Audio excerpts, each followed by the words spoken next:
Hello everyone, welcome back to the channel. Welcome to Trishul series for CAFM. And आज हमारा chapter is financial statement forecasting. यार देखो, ये हमारे syllabus का one of the theory chapters है, but क्या इंपॉर्टेंट है यार. एब्सोल्युटली इसमें से इंस्टीट्यूट काफ़ी सारे थियरी क्वेश्चंस निकालता है. यहाँ पर हम पहले तो देखेंगे फाइनेंशियल स्टेटमेंट्स क्या होते हैं, forecasting, budgeting, balance sheet, P&L, cash flows में से हम कैसे कैसे चीज़ें फोरकास्ट कर सकते हैं. फाइनेंशियल फोरकास्टिंग का मीनिंग, इंट्रोडक्शन, उसका importance, financial forecasting and budgeting का difference, components of financial forecasting, and हम कैसे कैसे हमारे P&L, cash flow statements and balance sheet को फाइनेंशियली फोरकास्ट करते हैं. यार फाइनेंशियल स्टेटमेंट्स का तो डेफिनेशन हमने चैप्टर नंबर 2 में भी देखा था कि बैलेंस शीट, P&L, या तो अगर कोई नॉन फॉर प्रॉफिट ऑर्गेनाइजेशन तो उसका income and expenses account, cash flow statement हमारी सोकी की स्टेटमेंट, उसके बाद एनी एक्सप्लेनेटरी स्टेटमेंट. ये तो बोलने की जरूरत नहीं होनी चाहिए कि इसमें 3 एक्सेप्शन होते हैं, हमारे dormant company, small companies and OPC. ठीक है, हमें इतना समझ में आता है, हमें फाइनेंशियल स्टेटमेंट समझ में आते हैं. Financial statement shall be considered as a horoscope for the entity. If someone knows how to read and analyse it, then probably by addressing the various early warning signals available in the statement, that would help the investor greatly. अगर एक investor properly financial statements को read करना जानता है, financial statement जैसे एक धनराशि जैसे आर लाइक अ होरोस्कोप, क्या फाइनेंशियल स्टेटमेंट्स पढ़ के एंटिटी का फ्यूचर प्रेडिक्ट कर सकते हो.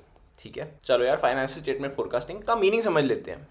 Financial forecasting is a process of estimating or predicting the company's financial future by examining the historical data. यानी कि कंपनी के पास्ट ट्रेंड्स देखकर हम उनके फ्यूचर ट्रेंड्स की प्रोजेक्शन कर रहे हैं. Data like revenue, cash flow, expenses, sales, इन सब का यूज करके वी आर एस्टिमेटिंग और predicting a company's financial future. Okay, financial projections are performed to facilitate any decision making relevant to determining the business's future performance. It is emphasized on the concept of today's commitment for tomorrow's action. आज हम अपनी commitments को ensure कर रहे हैं ताकि हमारे कल के एक्शंस आर करेक्ट. अगर हम एक इन्वेस्टर हैं, why might we make the financial projections, कि आगे जाकर देखना कि कंपनी बेटर परफॉर्म कर रही है या वर्स परफॉर्म कर रही है. अगर कंपनी बेटर परफॉर्म कर रही है तो इन्वेस्ट कर दो, अगर वर्स परफॉर्म कर रही है तो उस कंपनी के शेयर से दूर रहना, एकदम उस कंपनी के शेयर से एकदम ही दूर रहना. फाइनेंशियल फोरकास्टिंग के कुछ importances. It serves as a basis for budgeting decisions. यार देखो, एक स्टूडेंट ये सोच सकता है कि यार देखो JIGL में मैं फोरकास्ट करता हूँ कि अगर मैं ऐसे ही प्रिपेयर करता रहा आई वुड स्कोर अराउंड 65-70. लेकिन बजटिंग मतलब एक स्टैंडर्ड सेट कर देना. बजटिंग का मतलब एक स्टैंडर्ड सेट करना. वो स्टूडेंट सोच सकता है कि यार ऑन एन एवरेज मैं इतने मार्क्स स्कोर कर सकता हूँ, लेकिन मैं 55 से कम तो बिल्कुल ही नहीं स्कोर करूँगा. मेरा इतना एफर्ट डाला हुआ है कि मैं 55 से कम तो बिल्कुल भी नहीं स्कोर करूँगा. 55 इज़ माई स्टैंडर्ड जिससे मैं मेरी परफॉर्मेंस को कंपेयर करने वाला हूँ. This 55 is a budget. Financial forecasting serves as a basis for budgeting. हमारी फोरकास्टिंग इज अ बेसिस जिसके ऊपर हम अपनी बजट को प्रिपेयर करते हैं.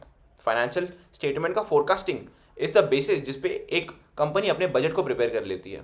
ठीक है, it gives businesses access to cohesive reports allowing financial departments to establish business goals which are realistic and feasible. हमारी गोल सेटिंग जो रियलिस्टिक एंड फीजिबल हो, उसमें ये सारी रिपोर्ट्स हमारे बिजनेसेस की बहुत हेल्प करते हैं. ठीक है, it provides management with valuable insights of their business. ठीक है भाई, it provides a barometer for making material financial decision making में प्रोवाइड करते हैं ये सारे डेटा एक valuable input. It facilitates to build investor relations. हम जब हमारे इन्वेस्टर्स को दिखाते हैं कि हमारी फाइनेंशियल प्रोजेक्शन अच्छी है, आगे जाकर हमारा ट्रेंड अप जा रहा है, तो this builds investor trust and confidence. Okay जी, to make accurate budget and facilitating realistic business goals. हमारे accurate budgeting and realistic business goals set करने में हमारे फोरकास्ट का काफ़ी बड़ा हेल्प होता है. It provides a customisable approach for a core set of foundational components. अगर समझो हमने एक फोरकास्ट बनाया कि ईयर नंबर 1, 2, 3 में मेरी ग्रोथ कुछ ऐसी दिखेगी, लेकिन अगर एक्चुअल ग्रोथ कुछ ऐसी दिख रही है तो मैं ये समझ सकता हूँ कि यार यहाँ पर कुछ गड़बड़ हो रही है, यहाँ पर इस पॉइंट ऑफ पे कुछ गड़बड़ हो रही है, क्योंकि मेरी ग्रोथ इतनी होनी चाहिए थी, मेरी ग्रोथ लगभग इतनी होनी चाहिए थी, लेकिन है कितनी, लगभग इतनी. तो ये जो डिफरेंस है, इसके regarding I have to take some different actions जो मुझे मेरे रिजल्ट चेंज करने में हेल्प करेंगे. ठीक है जी, it provides a customisable approach. देख लिया हमने. With the help of accurate financial forecasting, problem areas can be easily traced out and remedial action can be taken. That reduces financial risk. अगर हम हमारी डिफरेंसेस को रियलाइज कर पा रहे हैं कि यार यहाँ पर इस पॉइंट ऑफ टाइम पे हमने कुछ गलतियाँ करी हैं, तभी तो हम उन गलतियों को ठीक करके अपनी रिजल्ट को चेंज कर सकेंगे. Many times accurate and authentic financial forecasting reflecting higher return on investment can help build and enhance investor confidence. अगर हमारा investor confidence, अगर हमारी financial forecast दिखा रहा है कि हमारी आगे की परफॉर्मेंस अप जाने वाली है, हमने अभी भी डिस्कस किया कि हमारे इन्वेस्टर कॉन्फिडेंस में एक काफ़ी बड़ा प्लस फैक्टर दिखाता है, क्योंकि उन्हें दिखता है कि मेरी कंपनी आगे जाकर बेटर परफॉर्म करने वाली है. फोरकास्टिंग एंड बजटिंग के थोड़े से डिफरेंसेस. या देखो, फोरकास्ट के ऊपर क्या हमारे कंट्रोल होते हैं? नहीं है. आगे जाकर अगर मेरे फोरकास्ट तो ऐसे आपके थे, लेकिन आगे जाकर समझो इस पॉइंट ऑफ टाइम पे कोविड-19 जैसा कोई इवेंट आ जाता है, तो मेरी सारी की सारी फाइनेंशियल फोरकास्टिंग धरी की धरी रह गई, सब कुछ कंप्लीट वेस्ट. इसके ऊपर मेरा ज़रा सा भी कंट्रोल नहीं होता. लेकिन रिलेटिवली बजट के ऊपर मेरा काफ़ी कंट्रोल होता है. फोरकास्टिंग का scope is way wider than are budgeting. यार देखो, फोरकास्टिंग में हम करते क्या है? We estimate what is likely to happen. लेकिन in case of a budget we prepare a policy और a program to be followed in the future period. चलो यार, एक डिफरेंस समझ लेते हैं. मैंने एक मशीनरी परचेज करी, मशीनरी 1. एक बात है कि मैं बोलता हूँ यार देखो, मशीनरी अगर आइडियल सिचुएशन में परफॉर्म करती है तो it is generally more likely to produce 15 units per hour. लेकिन मैं बोलता हूँ कि यार देखो, आइडियल यूनिट जनरली एग्जिस्ट नहीं करते हैं. कभी कोई वर्कर छुट्टी पे होता है, कभी मशीनरी ख़राब हो जाती है, कभी लाइट बंद हो जाती है, एंड बहुत सारे फैक्टर्स आते हैं हमारी मशीनरी के फंक्शनिंग में दिक्कत देते हैं. तो आइडियल सिचुएशन जनरली इतने फ्रीक्वेंटली एग्जिस्ट नहीं करती है. लेकिन हाँ, ऑन एन आवरली बेसिस कम से कम 12 यूनिट तो मशीन करनी ही चाहिए prepare. Now this 12 is my budget, whereas 15 is what is likely to happen. तो यार, बजटिंग एंड फोरकास्ट का डिफरेंस इतना ही है. फोरकास्टिंग जहाँ हमको बताता है कि what is likely to happen, हमारा बजटिंग क्या बोलता है कि हमारे अंडर प्लान्ड सर्कमस्टांसिस क्या होना ही चाहिए, मैंडेटरली क्या होना चाहिए. ठीक है. हमारा फोरकास्टिंग बोलता है कि व्हाट इज प्रोबेबल. हमारा 15 पर यूनिट वॉज प्रोबेबल, लेकिन प्रपोज्ड यानी कि इतना तो होना ही चाहिए इस 12, कि किसी भी सर्कमस्टांसिस में 12 से कम तो एक्सेप्टेबल ही नहीं है, हमें 12 तो चाहिए. हमारा एस्टिमेशन है कि हम 65 से 75 तक स्कोर कर सकते हैं, लेकिन हमको 55 के नीचे तो बिल्कुल ही नहीं जाना है. दिस इज आवर फोरकास्टिंग कि आगे जाकर अंडर नॉर्मल सर्कमस्टांसिस हम what is likely to happen.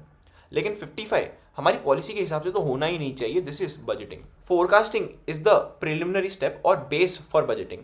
सारे के सारे फोरकास्ट आगे जाकर बजट में कन्वर्ट हो जाते हैं. ठीक है. Forecasting ends where budgeting begins and उल्टा. Budgeting starts where forecasting ends. Very very simple. हमने यहाँ पे प्रॉपरली हमारे बजटिंग एंड फोरकास्टिंग का डिसीजन का डिफरेंस समझा.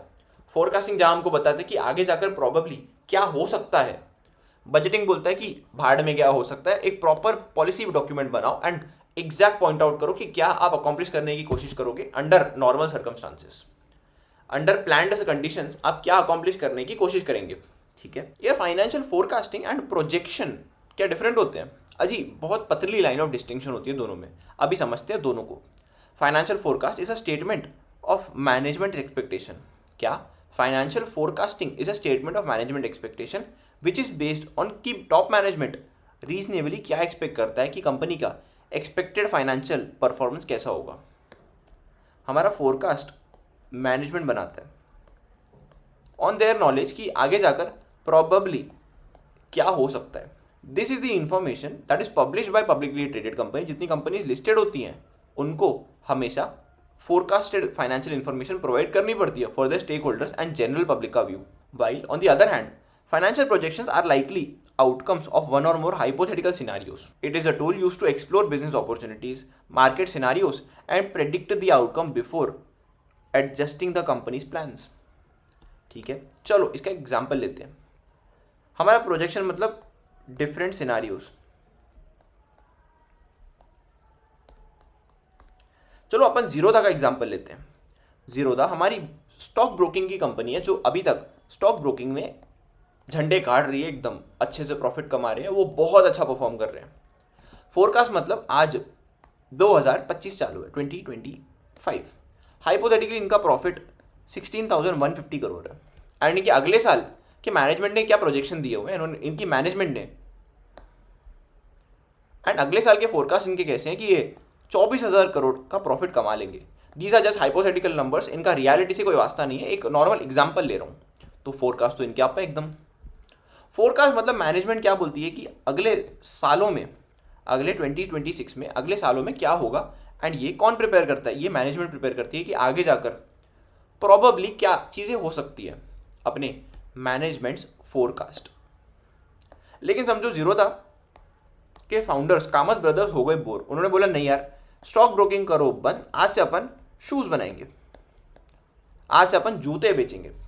तो वो क्या बोलते हैं कि जीरोधा आज इधर है, स्टॉक ब्रोकिंग में उनका अर्निंग्स कितना है 16,150। अगर हम लोग शूज़ में गए, अभी शूज़ में तो कंपटीशन बहुत ज़्यादा है यार, प्रॉबली हम पहले साल में 300 करोड़ का लॉस करेंगे। एंड शूज़ बिजनेस में आगे जाके क्या होगा, 24,000 का प्रॉफिट होगा। कब? 2026 में, 2026 में। लेकिन हाँ, शूज़ बिजनेस में आगे जाकर हम लोग 1,600 करोड़ का प्रॉफिट कमाएंगे।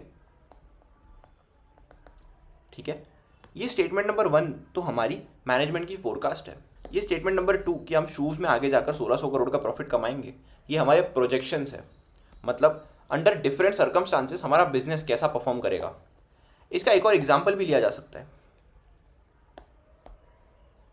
इसका एक और एग्जाम्पल भी ले सकते हैं कि समझो जीरोधा अपने अगले साल की चीज़ों का एस्टिमेशन कर रही है कि कैसे परफॉर्म करेंगे। वो सोच सकते हैं कि देखो, अगर मार्केट की कंडीशंस गुड हुई तो हम लोग 24,000 करोड़ कमा लेंगे, अगर एवरेज हुई तो 22,000 करोड़ कमाएंगे, अगर बैड हुई तो 19,000 करोड़ तो हम कमा लेंगे, लेकिन अगर वेरी बैड हुई तो हमारा प्रॉफिट 15,000 करोड़ के आसपास होगा। हमारे फाइनेंशियल प्रोजेक्शंस हमें बताते हैं कि जो लाइकली आउटकम है, what is the likely outcome in one और मोर हाइपोथेटिकल सिनारियोस। हाइपोथेटिकली अगर बिजनेस अच्छा करने लग गया, हाइपोथेटिकली अगर इकोनॉमी एवरेज, बैड या वर्स परफॉर्म कर रही है, तो हमारा बिजनेस कैसे परफॉर्म करेगा। ठीक है, वर्सेस मैनेजमेंट की एक्सपेक्टेशन, यानी कि हमारे फाइनेंशियल फोरकास्ट हमें क्लियरली बोलते हैं कि अगर बिजनेस, अगर जैसा बिजनेस आज कैरी हो रहा है आगे जाकर भी वैसा ही कंटिन्यू होता रहा, तो हमारे अगले सालों में हमारे बिजनेस में हम क्या एक्सपेक्ट कर रहे हैं कि हमारा बिजनेस कैसा जाने वाला है। This is the difference between financial forecasting and projection.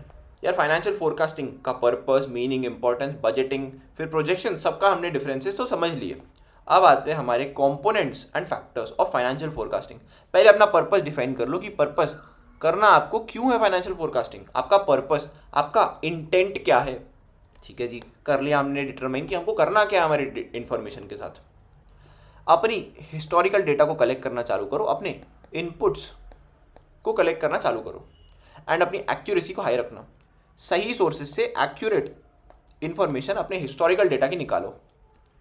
अपना टाइम देख लो कि आपको कितने टाइम होराइजन में, यानी कि अपने आपको अगले 2 साल की, अगले 3 साल की, अगले 5 साल की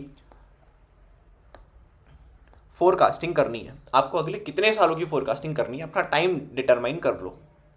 फिर देखो कि आप किन फॉर्मूलाज को, किन पीस ऑफ एनालिसिस को यूज़ करके आगे की डेटा को प्रेडिक्ट करोगे। ठीक है, फिर अलग अलग इंटरनल या मैक्रो इकोनॉमिक रिस्क फैक्टर्स को कंसिडर करो। आगे जाकर मुझे लगता है कि यार देखो, हमारी मोदी सरकार आई है, वो आगे जाकर टोबैको को बैन कर देंगे। मेरे हिसाब से वो आगे जाकर टोबैको को बैन कर देंगे अंडर हाइपोथेटिकल सर्कमस्टांसेस। मैं ऐसा नहीं बोल रहा हूँ कि वो कर देंगे, बट हाइपोथेटिकली अपन सोचते हैं कि यार मेरे मन में डर है कि वो आगे जाकर टोबैको बैन कर सकते हैं। तो क्या मैं किसी टोबैको में या कि आईटीसी में इन्वेस्ट करूँगा? नहीं। ठीक है, कुछ रिस्क फैक्टर्स या इंटरनल, एक्सटर्नल या macro economic risk factors determine कर लो। हमारे रेवेन्यू के best, worst and normal circumstances में कैसा परफॉर्म करेगा, उसको करो फोरकास्ट।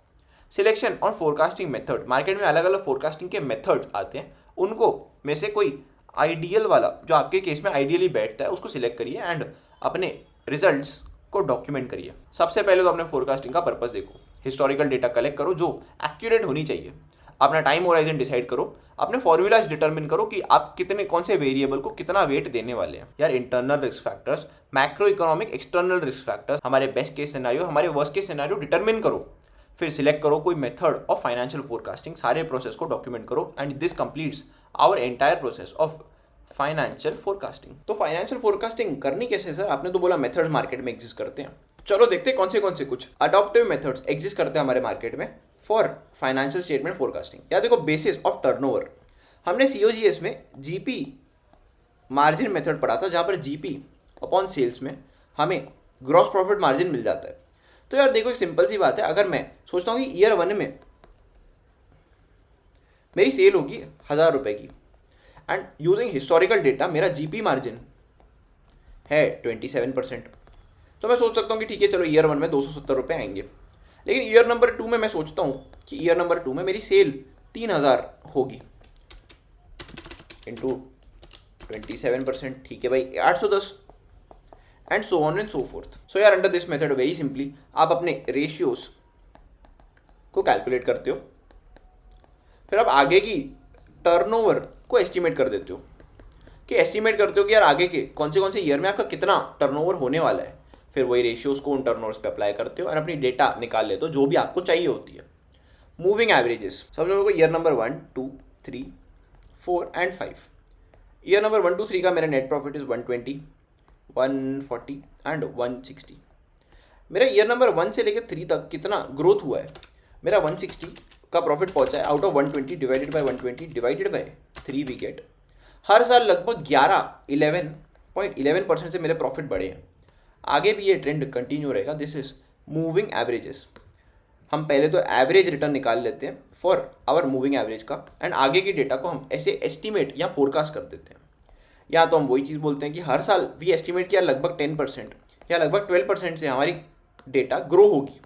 हम एक कांस्टेंट ग्रोथ रेट अज्यूम कर लेते हैं कि यार आगे जाकर हमारी चीज़ें कांस्टेंट रेट पे ग्रो होंगी। नाउ रिग्रेशन मेथड, यार यहाँ पर भी अज्यूम कि यार देखो एक कांस्टेंट रेट पे चीज़ें ग्रो नहीं होंगी। यार हमने स्कूल में y equal to mx plus C ये फॉर्मूला देखा था, where c is the constant and m is the slope. हम यहाँ पर भी डेटा यूज़ करके हमारे डेटा को आगे का मतलब अगर हमारा ये डेटा यूज़ करके अगर हमारा मूवमेंट कर्व ऐसा आ रहा है तो हम एस्टिमेट कर सकते हैं अगर हम फिलहाल यहाँ पर है एंड अगर हमको टाइम में आगे जाना है हमारी डेटा कहाँ हो सकती है, वी कैन एस्टिमेट और forecast our data. And the last method is Delphi method.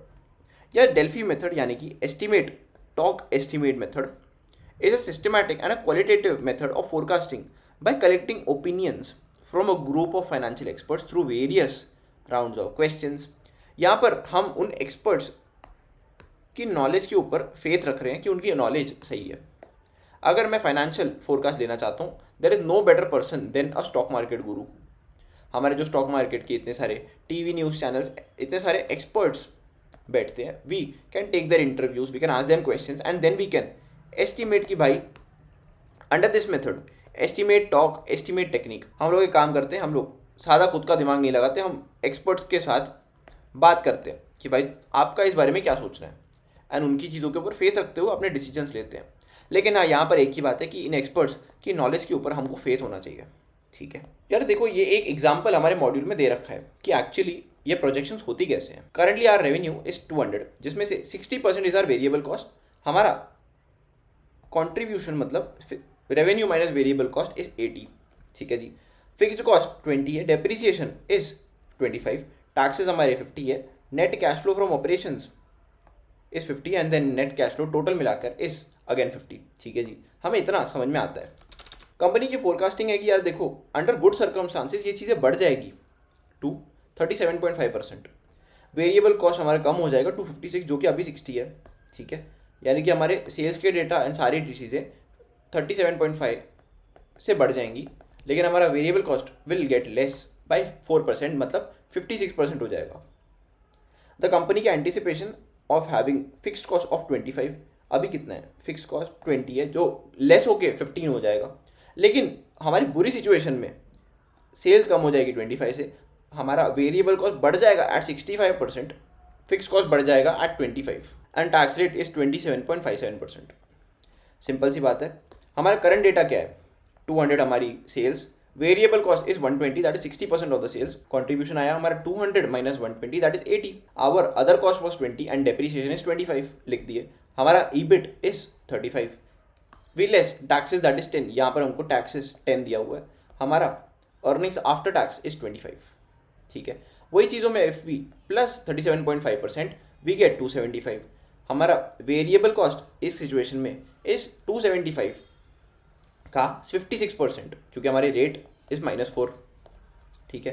Contribution आया हमें 121, हमारा फिक्स कॉस्ट 5 से कम हो जाएगा। Depreciation has to remain constant in all the 3 methods, जो कि हमारा फिक्स कॉस्ट यहाँ पर 5 से बढ़ गया। ईबिट आया हमें 81, उसमें से हमने 28.75 से टैक्स लेस किया तो हमें अर्निंग्स आफ्टर टैक्स आया इतना। This is how we estimated कि अंदर ऑप्टिमिस्टिक सिनेरियो में हमारी अर्निंग्स आफ्टर टैक्स बढ़ जा रही है, लेकिन पेसिमिस्टिक सिनेरियो में उल्टा हो रहा है। हमने सेल्स में से पहले तो 25% लेस किया, हमने अपनी वेरिएबल कॉस्ट की परसेंटेज को इंक्रीज़ करके 65 करके हमको जो कंट्रीब्यूशन आया इज़ 52.5, जो कि पहले से बहुत कम है, ठीक है। हमारे अदर फिक्स कॉस्ट 25 हो गए फ्रॉम 20, बढ़ गए हैं बाई 5। डेप्रीसिएशन तो 25 ही है कांस्टेंट। टैक्सेस हमारे 0.71 एंड हमारा earnings after tax is 1.79 in the pessimistic scenario. Forecasting of cash flow statements, यार पिछले एग्जाम्पल में वी फोरकास्टेड P&L स्टेटमेंट, जहाँ पर हमने देखा कि यार देखो अगर हमको ऑप्टिमिस्टिक एंड पेसिमिस्टिक सिनारियोज दिए हैं, हमको ये सारा डेटा में ऐसा ऐसा कैलकुलेशन करना पड़ता है। लेकिन ऐसी चीज़ें क्या हमारे कैश फ्लो में हो सकती हैं? नहीं। कैश फ्लो में देखो आपको simple operating, investing and financial activities के लिए आपको ऐसे फाइनेंशियल स्टेटमेंट्स चाहिए। आपको जितने ऐसे फाइनेंशियल स्टेटमेंट्स मिलेंगे आप उसके कैश फ्लोज बना पाएंगे। हमारे जो भी हमको कैश फ्लो के क्वेश्चंस दिए रहेंगे उसमें सबसे पहले हमको प्रोजेक्टेड P&L खुद ही दिया रहेगा। उसमें हमें प्रोजेक्टेड P&L, हम क्या क्या P&L में हमें इन्फॉर्मेशन एक्सपेक्टेड है वो सारी की सारी खुद ही दी रहेगी। हमें बस इन डेटा को प्रॉपरली एक कैश फ्लो के फॉर्मेट में पुट करना जरूरी है। That is it. चलो देखते हैं। यहाँ पर हमें traditional format of balance sheet दिया है कि फिक्स्ड एसेट, कैश हमारा फिलहाल 20 है, okay. Trade receivable, trade inventory, unsecured loans, okay ठीक है। हमारा रेवेन्यू फ्रॉम ऑपरेशंस 400, डेप्रीसिएशन, हमारा ऑपरेटिंग एक्टिविटीज़ का स्टार्टिंग पॉइंट हमें मिल चुका है 80, earnings before interest and tax, EBIT हमारा earnings before interest and tax हमें दे दिया जा चुका है 80। इसमें काम करो डेप्रीसिएशन जो कि नॉन कैश है उसको प्लस कर दो, प्लस कर दिया हमने डेप्रीसिएशन 20, जी सही है यार, हमें डेप्रीसिएशन प्लस कर दिया। Operating capital before, operating profit before working capital is 100। चलो भाई अभी आगे का क्वेश्चन पढ़ते हैं। Company is forecasted to raise long term loan of 20, जो कि हमारे फाइनेंसिंग में प्लस हो जाएगा, ठीक है। And repay the previous long term loan of 25, यानी कि फाइनेंसिंग में से हमें ये लेस करना पड़ेगा। And increase unsecured loan by 10, ये अगेन प्लस हो जाएगा। Current liabilities and provisions are remaining unchange, इसका कुछ भी नहीं होगा, okay. By fix asset worth ₹30, ये हो जाएगा हमारा less from investing activities. Increasing the inventories and receivable by 15 and 10% and 10 crore respectively, यानी कि ये हमारे ऑपरेटिंग में से 10 एंड 15 लेस होंगे। ये हमारे 10 एंड 15 हमारे ऑपरेटिंग में से लेस हो गए। हमारा ऑपरेटिंग रिजल्ट इज 75, जिसमें से टैक्सेस हाउ मच 30 हमने टैक्स के लेस किए, 75 माइनस 30 वी गेट 45, जो कि हमारे ऑपरेटिंग रिजल्ट है। हमारा फिक्स्ड एसेट कितने से बढ़ रहा था? It was 30। हमारा इन्वेस्टिंग एक्टिविटीज़ का आउटफ्लो इज 30 नेगेटिव। हमारी फाइनेंसिंग एक्टिविटीज़ में क्या क्या आएगा, चलो देख लेते हैं। हम ये 20 का लोन रेस करेंगे एंड 5 प्रीवियस लोन को रीपे कर देंगे, तो नेट 15 का लोन हम ले रहे हैं। देन हाँ 10 एडिशनली लोन ले रहे हैं, ये हमने 5 को एडजस्ट कर दिया, 20 को कर दिया, 10 को भी कर दिया। फिर डिविडेंड हमने पे किया 10, this is negative cash flow. और इंटरेस्ट भी था, हाँ इंटरेस्ट ऑफ 20 भी हमने पे करेंगे। तो यहाँ का net cash flow is -5, 25, yes -5 हमारा cash flow from financing activities आएगा। A + B + C we get 10। Opening balance sheet में हमको cash how much it is given 20, यहाँ पर 20 दिया है। एडिशन हमारे total throughout net effect आ रहा है हमारा 10, ओपनिंग ऐड कर दो, 10 + 20 वी गेट क्लोजिंग 30। क्या क्लोजिंग कैश का हमको कहीं पर भी डेटा दी हुई है? नहीं दी हुई है। यहाँ पर हमको क्लोजिंग कैश कैलकुलेट करना ही था, हमको क्लोजिंग कैश ही कैलकुलेट करना था। कैसे? हमको यहाँ पर नेट इफेक्ट देना है, नेट इफेक्ट देन प्लस करना है हमारा ओपनिंग, वेरी सिंपल। यार फाइनेंशियल स्टेटमेंट में हमने P&L, कैश फ्लो, सब कुछ को हमने फोरकास्ट कर लिया। बचा क्या? हमारा बैलेंस शीट। हमारा बैलेंस शीट का यहाँ पर फॉर्मेट है। क्वेश्चन हमारा जो हमने कैश फ्लो में सॉल्व किया अभी वही क्वेश्चन है, लेकिन चलो इसमें हम बैलेंस शीट को कैसे एस्टिमेट करेंगे आगे जाकर, चलो फिगर आउट करते हैं बैलेंस शीट को कैसे हम लोग आगे जाकर कैलकुलेट करेंगे। रेवेन्यू फ्रॉम ऑपरेशन सब कुछ सेम है। Company has forecast to secure 20 crore का लोन एंड रीपे, यानी कि 15 जो हमने पहले कैलकुलेट किया था, and increase unsecured loan. Secured loan बढ़ गया हमारा 15 से, सिक्योर्ड लोन 80 से बढ़ के हो गया 95।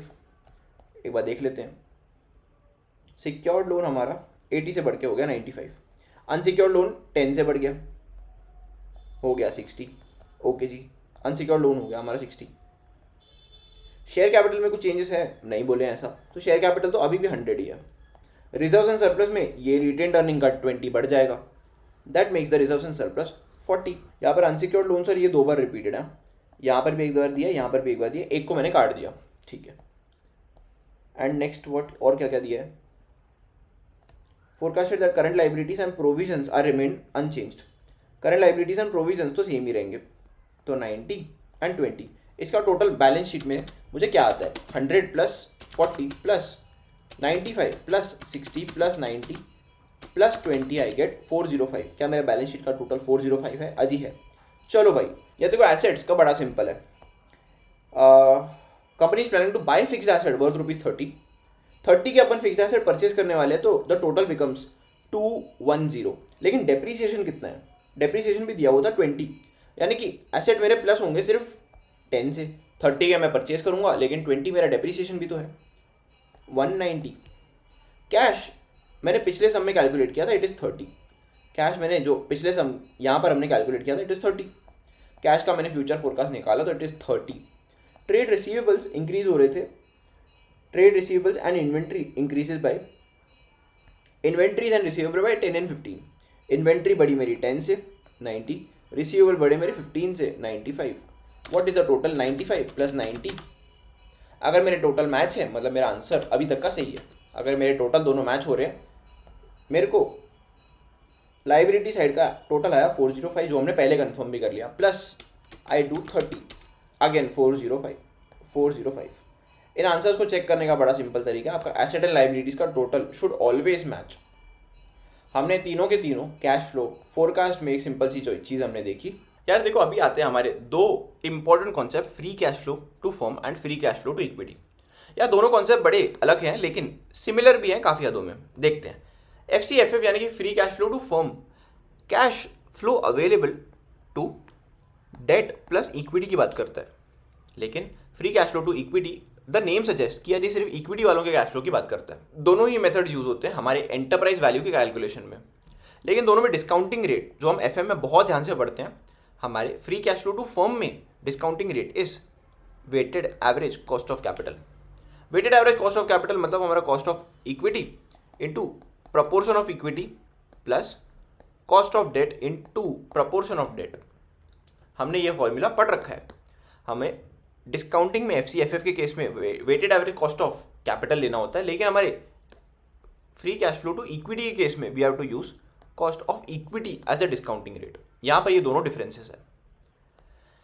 Free cash flow to firm calculate करने के 2 बड़े इंटरेस्टिंग मेथड्स हैं। पहले तो अपना पैट निकाल लो, अपना प्रॉफिट आफ्टर टैक्स निकालो, उसमें depreciation and non cash expenses को प्लस कर दो। ठीक है जी, नॉन कैश एक्सपेंसेस में डेप्रीसिएशन एंड अमोर्टाइजेशन को पहले तो प्लस कर दो। हमें आ गया cash flow after tax, we get cash flow after tax.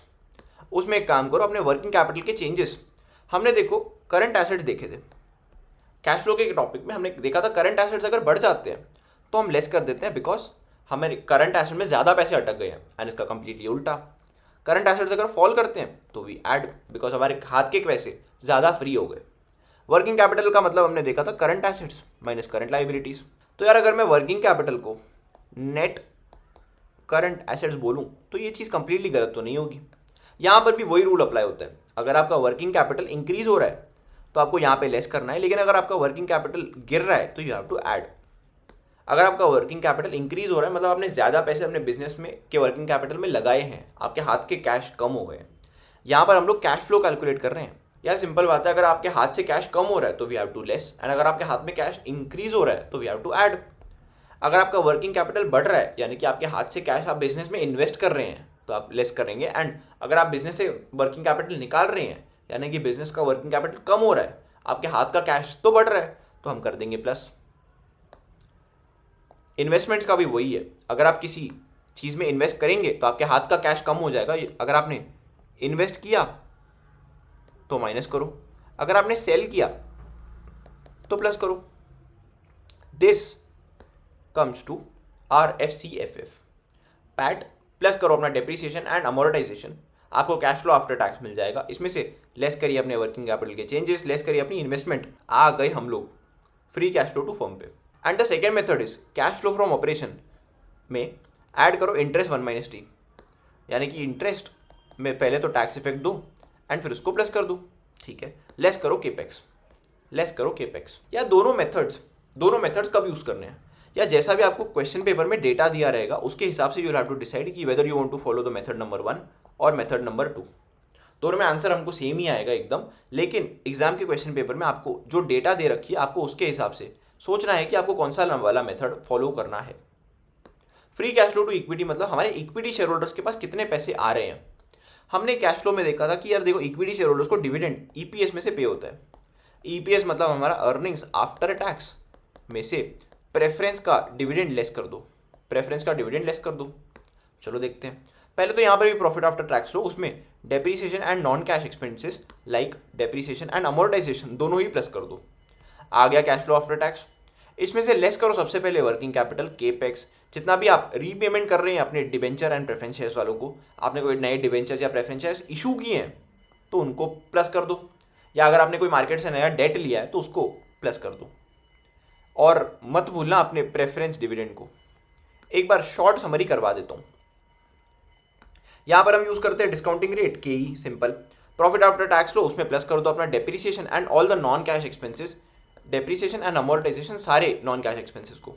आ गया कैश फ्लो आफ्टर टैक्स। इसमें से प्रेफरेंस डिविडेंड लेस करो, अपना वर्किंग कैपिटल, केपेक्स में इन्वेस्टमेंट, आप अगर कोई रीपेमेंट कर रहे हैं अपने डिबेंचर्स या प्रेफरेंस शेयर होल्डर्स को, उसको लेस कर दो क्योंकि आपके हाथ से पैसे कम हो रहे हैं। अगर आप डिबेंचर्स या प्रेफरेंस शेयर्स इशू कर रहे हैं मार्केट में तो प्लस कर दो यार, ऑब्वियसली आपके हाथ में पैसे आ रहे हैं। या अगर आप कोई डेट इशू कर रहे हैं मार्केट में तो उसको भी ऐड कर दीजिए। आ गया आपके पास free cash flow to equity, free cash flow to equity. यार हमारा केस नंबर 4 बड़ा सिंपल। हमारी सेल 700 है, ऑपरेटिंग कॉस्ट यानी कि COGS is 500, EBIT is 200, interest is 40, earnings before tax is 160, tax rate 40%, earnings after tax is 96, dividend is 32 and retained earnings is 64. Company is forecasting 25% increase in sales and expects that around 70% of the sales is operating cost. Expected tax rate, interest, हमारा expectation है कि tax rate is same, tax rate तो हमारी same है। Interest and dividend pay out ratio will be constant, interest and dividend का pay out ratio is constant. You are required to project net income and expected growth rate in dividend. 700 plus 25% plus 25%, 700 plus 25% we get 875। हमारे operating expenses are 70% of sales, यानी कि हमारा EBIT is 30%, okay, into 30% we get 262.5, क्या है, सही है, 262.5, ठीक है। हमारा इंटरेस्ट तो सेम होने वाला था 40, माइनस करेंगे हम 40 वी गेट 222.5, माइनस करेंगे 40% 133.5, earnings after tax we get 133.5। Dividend pay out ratio is constant, 32 का dividend divided by 96 we get dividend pay out is 1/3 यानी कि 33.3333%। पे आउट अपना कांस्टेंट है, इंटू करो 133.5 का 1/3 we get 44.5 rupees, 44.5 rupees. 133.5 divided by 3 we get 44.5 rupees. 133.5 minus 44.5 we get 89 rupees. हमारा retained earnings बच गया कितना, 89 रुपीज़। क्या 89 इज करेक्ट? हाँ, 44.5 रिटेन अर्निंग दिया ही नहीं है, छोड़ो जो भी है, अपना आंसर सही है। 133.5 माइनस करेंगे हम 44.5, आंसर इज 89। देख लेते हैं अपना डिविडेंड एक साल में कितना ग्रो हुआ है। 44.5 minus 32 upon 32 into 100 we get 44.5 minus 32 divided by 32 into 100 we get 39.0625, 39.0625%।